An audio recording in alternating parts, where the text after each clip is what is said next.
ولا قوة إلا بالله العلي العظيم. أعوذ بالله من الشيطان اللعين الرجيم. بسم الله الرحمن الرحيم. الحمد لله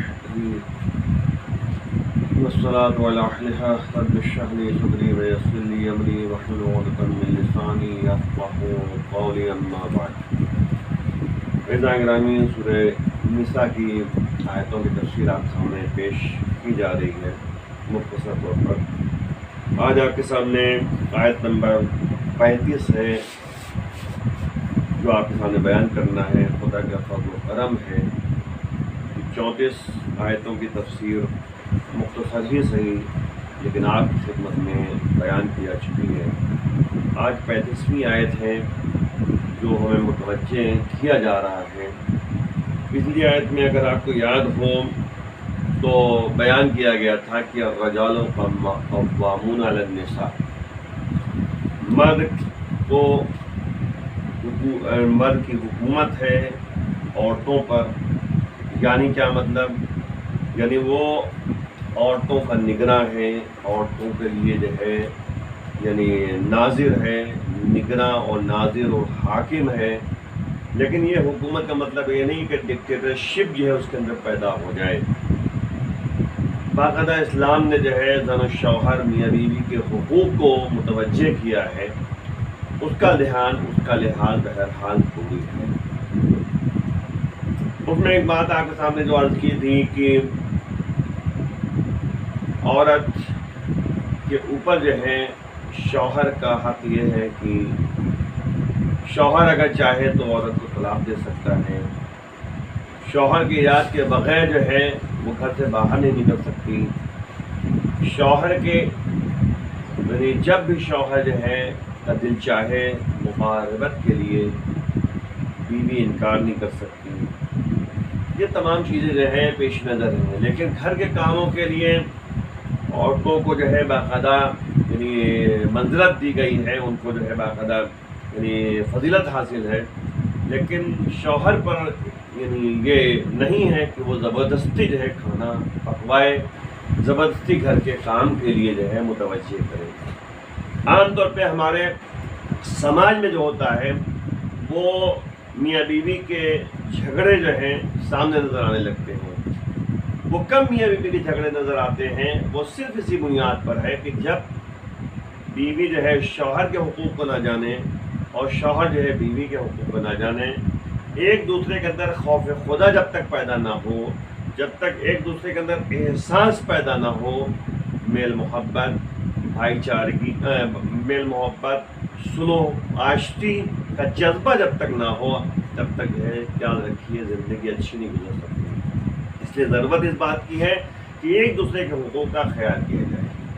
اور جب حقوق کا خیال کرے گا تو شوہر جب دیکھے گا کہ بیوی پر جو ہے کھانا پکانا واجب نہیں ہے، شوہر جب دیکھے گا کہ بیوی پر گھر کا یعنی کام کرنا واجب نہیں ہے، لیکن وہ اپنی مرضی سے اپنی محبت میں وہ گھر کے امور کو انجام دے رہی ہے، صاف ستھرائی کر رہی ہے، کھانا پکا رہی ہے، آگے بچوں کا دھیان دے رہی ہے، تمام کام کو انجام دے رہی ہے گھر کے، تو آپ کے اندر بھی احساس پیدا ہونا چاہیے کہ تھک گئی ہے، اس کے جو ہے لیٹنے اور آرام کرنے کا وقت معین کیا جائے.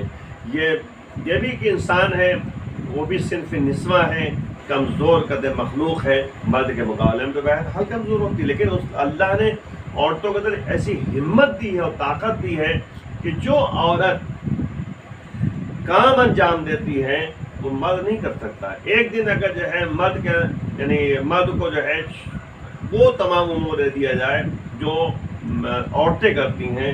مثلا جو ہے اتوار کے دن چھٹی ہے مثلا، تو اب اتوار کے دن جو ہے آپ ایک دن کہیے کہ جو تم 6 دن انجام دیتی ہو، یعنی سنیچر کیا نام ہے آپ کے دوشنبے سے لے کر سنیچر تک جو کام تم انجام دیتی ہو، مطلب اپنی بیوی سے کہیں وہ آج میں جو ہے صبح سویرے اٹھ کر جو ہے دن بھر وہ کام انجام دوں گا. ذرا ایک دن کر کے دکھا دے. نہیں کر سکتا مرد وہ کام انجام نہیں دے سکتا. لیکن عورتوں کو اللہ نے ہمت دی ہے، طاقت اگرچہ جو ہے مردوں کے پاس زیادہ ہے لیکن عورتوں کے اندر ہمت ہے کام کرنے کا. آپ غور کریں ایک لمحے کے لیے کہ صبح اٹھ کے جو ہے ناشتہ پکانا. بچے اگر ہیں تو بچوں کے لیے الگ اسکول اگر جاتے ہیں ٹفن بنا کر دینا. شوہر کے لیے جو ہے ٹفن الگ بنا کے دینا. کھانا پکا دینا. دوپہر کھانا پکانا, رات کے کھانا پکانا, اور پھر جو ہے دن بھر جو ہے بستر کو جو ہے صحیح کرنا ہے, جھاڑو دینا, صفائی ستھرائی کا خیال کرنا ہے.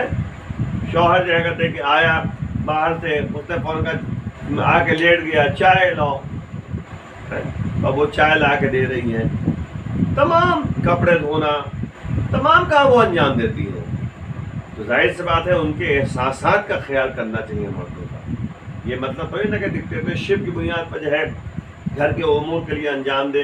یہ کیسے ہے کہ اس کو جو ہے کھانا پکانا نہیں آتا, یہ کیسی ہے لڑکی جو اس کو جو ہے گھر کے کام انجام نہیں دینا آتا. دیکھیے مسئلہ کیا ہے, میں اکثر ایک جملہ کہا کرتا ہوں کہ ابھی وہ اپنے گھر سے آپ کے گھر آئی ہے, اس کو جو ہے تھوڑا موقع دیا جائے تاکہ وہ اپنے اندر احساس پیدا کر سکے, تمام ذمہ داریوں کو سنبھالنے کا موقع اس کو مل سکے. ظاہر ماں باپ کے گھر میں تھی, اس کے اندر جو ہے ماں باپ اتنا خیال کرتے تھے کہ اس کو کوئی پریشانی نہ ہو. لیکن آج جو کہتے ہیں وہ ذمہ داری کا احساس کرنا چاہ رہی ہے, موقع دینا چاہیے. یہ نہیں کہ جو ہے آپس میں جو ہے جھگڑا کرے انسان, آپس میں جو ہے یعنی نا اتفاقی پیدا کرے, جس سے کہتے ہیں کہ زندگی انسان کی برباد ہو جائے. یہ جو جھگڑے عام طور پہ جو ہے سماج میں پیدا ہوتے ہیں, ساس بہو کے جھگڑا, اس کے بعد جو ہے کچھ ایسے مسائل پیدا ہوتے ہیں جو میاں بیوی کے جھگڑے جو ہے سامنے نظر آ جاتے ہیں. تو ظاہر سے بات ہے یہ اس وقت ہوتا ہے جب انسان کے اندر خوف خدا نہ ہو, جب انسان کے اندر جو ہے جذبہ صلح و آشتی نہ ہو, محبت اور مودت کا جذبہ نہ پایا جاتا ہو, اس وقت یہ تمام باتیں پیدا ہوتی ہیں. دیکھیے اس میں آج کی آیت میں یہ ہے کہ وَإِنْ خِفْتُمْ شِقَاقَ بَيْنَهُمَا, اور خدا کہہ رہا ہے کہ اے حکام وقت, یعنی ظاہر سی بات ہے کہ مراد یہ ہے کہ جو بھی جو ہے فیصلے کے لیے قدم آگے بڑھائے, اگر تمہیں میاں بیوی کی پوری نا اتفاقی نہیں اختلاف, نا اتفاقی طرفین سے اندیشہ ہو, طرفین سے یعنی میاں بیوی دونوں طرف سے, بینہما فَبْعَثُوا حَكَمًا مِّنْ أَهْلِهِ, تو ایک تیسرا شخص جس کو آپ پنچ کہہ سکتے ہیں, تیسرا شخص مرد کے کنبے میں سے لو, اور ایک تیسرا شخص جو ہے عورت کے کنبے سے لو. یعنی وَحَكَمًا مِّنْ أَهْلِهَا, ایک جو ہے یعنی مرد کے کنبے سے لو اور ایک جو ہے عورت کے کنبے سے لو. إِن يُرِيدَ إِصْلَاحًا, اگر یہ دونوں جو ہے ارادہ کرتے ہیں کہ اپنی اصلاح کریں, ہے نا, اگر یہ دونوں جو ہیں یعنی دونوں کا مطلب یعنی مرد کی طرف سے جو آیا ہے وہ, جو عورت کی طرف سے آیا ہے وہ, اگر یہ دونوں جو ہیں دونوں میں یعنی میاں بیوی کے درمیان میل جول کرانا چاہتے ہیں چاہے تو خدا یُوَفِّقِ اللَّهُ بَيْنَهُمَا إِن يُرِيدَ إِصْلَاحًا, اگر یہ دونوں جو ہے میاں بیوی کے درمیان اصلاح اور صلح و صفا کے خواہش مند ہو جائیں تو اللہ جو ہے ان دونوں کے درمیان صلح و صفا اور اصلاح کے لیے جو ہے توفیق عطا کرے گا. تو خدا جو ہے ان دونوں کے درمیان اس کا اچھا بندوبست کرے گا. ان اللہ علیما خبیرا, بے شک جو ہے خدا یعنی ہر چیز کے بارے میں واقف بھی ہے اور خبردار بھی ہے.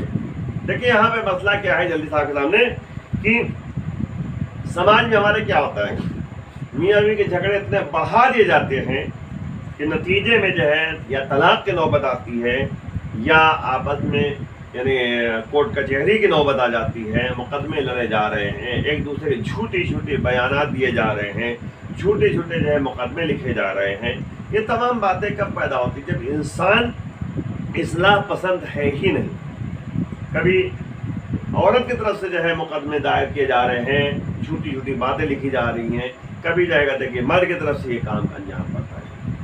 تو اب یہاں پہ اللہ نے جو ہے ایک اصلاح اور آپس میں میل محبت کے لیے جو ہے ایک راستہ بنا دیا، کہا ایک مرد کنبے سے لو اور ایک جو ہے عورت کے کنبے سے لو، ان دونوں کو چاہیے کہ آپس میں بیٹھ کر جو ہے مسئلے کا حل نکالیں گے۔ دلیدہ کے دم میں اختلاف خانوادے میں، یعنی میاں بیوی کے جھگڑے میں جو اختلاف پایا جاتا ہے، اس میں نمبر ایک مرد کی طرف سے ہو اور ایک عورت کی طرف سے ہو، تو محبت اور عطوفت اور مہربانی سے حل کرنا بہتر ہے، نہ کہ کورٹ کچہری میں جا کر جو ہے مسئلے کا حل کرنا۔ ٹھیک ہے نا؟ دوسری بات یہ ہے کہ دوسرے افراد کے ساتھ عورت و مرد میں شرمندگی کا احساس پیدا ہو جائے گا۔ جب ایک مرد کی طرف سے ہوں گے اور ایک عورت کی طرف سے کوئی ہوگا تو دونوں کو جب سامنے جو ہے بات چیت کریں گے تو زن و شوہر یعنی میاں بیوی میں شرمندگی کا احساس ہوگا اور آپس میں میل محبت قائم کرنے کے لیے قدم آگے بڑھائیں گے۔ اور اس کے بعد تیسری بات یہ ہے کہ دونوں افراد یا جو حکم ہیں، یعنی ایک مرد کی طرف سے ہے اور ایک عورت کی طرف سے جو آئے ہیں، رشتہ دار ہوتے ہیں، ہے نا؟ معمولاً عام طور پہ رشتہ دار ہوتے ہیں، کوئی نہ کوئی رشتہ ہوتا ہے، کوئی چچا ہے تو کوئی ماموں ہے نا، کوئی پھوپھا ہے، مثلاً کوئی بھائی ہے، اس طریقے سے جو ہے کوئی نہ کوئی رشتہ دار ہوتے ہیں۔ رشتہ داری کے بنا پر کوشش کریں گے کہ آگے کی زندگی اچھی گزرے اور ان کے اندر مصالحت کا جذبہ پایا جاتا ہے۔ یہ چاہیں گے کہ بات بنے، بگڑے نہ، کیونکہ خونی رشتہ ہے، آپس میں میل محبت چاہتے ہیں۔ تیسری بات، چوتھی بات، اور لیکن اگر جو ہے وکیل کو آپ بیچ میں ڈال دیں گے تو وہ اپنا پیسہ بنانے کے لیے یا کسی ایسے شخص کو آپ نے ڈال دیا، کسی مولوی کو آپ نے ڈال دیا، ہو سکتا ہے کچھ مولوی صلح پسند ہو اور نتیجے مصالحت اور محبت پیدا کر دیں، ہو سکتا ہے بعض ایسے ہوں کہ کوئی بھی ہو، چاہے کوئی بھی ہو، پیسے کے لالچ میں جو ہے طلاق تک جو ہے مسئلے کو پہنچا دیں اور اس مقدمے کو جو ہے اور بڑھاتے چلے جائیں۔ لیکن جو ہے جب زن و شوہر کے جو ہے رشتہ دار ہوں گے تو پھر ظاہر سی بات ہے اس طرح کے کام میں کسی طرح کا خرچہ نہیں ہے۔ رشتہ داروں کے ذریعے بغیر خرچے سے مسئلہ حل ہونا یہ ممکن ہے، اور اس کے برخلاف عدالت میں جائیے، کورٹ کچہری کیجیے، اس میں پیسہ بھی خرچ ہوتا ہے، وقت بھی ضائع ہوتا ہے، ایک دوسرے الزام تراشی بھی ہوتی ہے، گنہگار بھی ہوتے ہیں انسان۔ یہاں حکمین جو کہا گیا جلیل صاحب کے سامنے کہ دونوں عادل ہونا چاہیے، ایک مرد کی طرف سے ایک عورت کی طرف سے، دونوں بالغ ہونا چاہیے، دونوں عاقل ہونا چاہیے، عقل مند، اپنے کام میں بصیر اور بینا ہونا چاہیے، ماہر ہونا چاہیے، تجربہ کار ہونا چاہیے۔ بعض فقہا نے کہا ہے، بعض فقی نے کہا ہے کہ حکمین کے نظریے پر عمل کرنا واجب ہے۔ مفہوم حکمیت یعنی حکم کو نافذ کرنا، شرائط بھی اگر رکھیں، اگر وہ ایک مرد کی طرف سے ہے ایک عورت کی طرف سے ہے، اگر یہ دونوں بیٹھ کر کچھ شرطیں رکھتے ہیں تو پھر یاد رکھیں اور میاں بیوی پر جو ہے لازم الاجراء ہے، یعنی اس کو واجب ہے ان کے اوپر کہ ان شرائط کی پابندی کریں، ورنہ جدائی کے موارد میں ان کا حکم جو ہے نافذ نہیں ہے۔